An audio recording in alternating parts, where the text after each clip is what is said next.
All right, hey everybody. We're gonna do a really quick fasting video.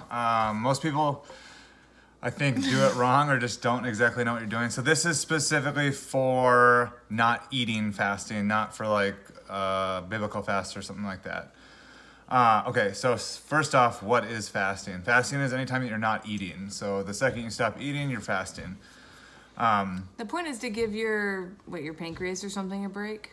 It actually gives a lot of stuff a break. So we're giving our body a break, our digestive system a break from having to break down foods. And that Secrete insulin. Well, that happens later. So insulin is our response to eating like a sugar, or we can also produce insulin with proteins and fats. Sometimes it's just really slower.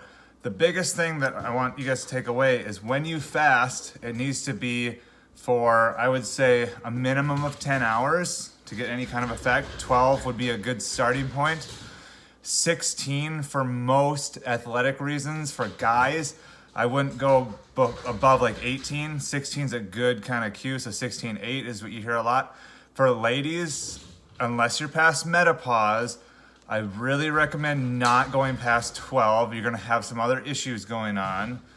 Maybe once or twice a week we can hit 16 to 14, but the more you do it, the more issues you might have with sleeping, and Allie can probably talk on that. Yeah, I think 12 to 14 is a good little window of fasting. The reason you don't go over that is because it messes up your hormones, and if you mess with one of them, then they're all messed up. So it can affect your sleep, and I mean, it can affect all kinds of things. So we're keeping this really simple. So guys, you won't have that issue. You'll just get hangry. But otherwise, to be honest with you, if you can do some kind of fasting, I think it's good for you. You don't have to do it every day. So my current schedule, I do it every single day. I do a minimum of a 16-hour fast. I generally will eat dinner around 6:30, and then I won't eat until the next day at around 10 or 10:30, sometimes later, depending on what time we eat.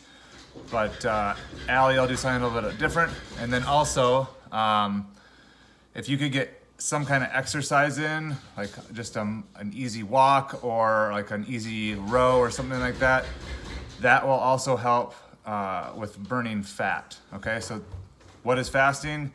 No calories, 0. I really think you should stay away from artificial sweeteners too. So if you're having coffee in the morning, which is a good idea, you don't need to sweeten it with anything. Chewing gum, I've heard some people are like, well, I just drink those protein drinks. That's not fasting. So basically anything that causes an insulin response. So, I mean, stevia isn't supposed to, so you can kind of take that with a grain of salt. Coffee technically has 5 calories, but coffee has another compound in it that actually helps you burn fat. So it's not just caffeine, it's coffee specifically. So coffee will help you be leaner. Even if you're not trying to lose weight, you still don't want to have any extra fat that you don't really need.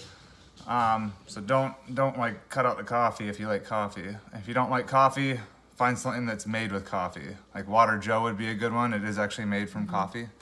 If you get the dizzies, that's not because you need to eat. It's because you're low on electrolytes. So having something like a Smart Water, or you could just take your plain tap water and put the pink Himalayan sea salt in it, and the minerals in that will take away that dizziness. You don't need to eat. Cool. All right, so we're gonna stick with that for today. We can go into more later. That was 4 minutes. So take care, and we will produce more.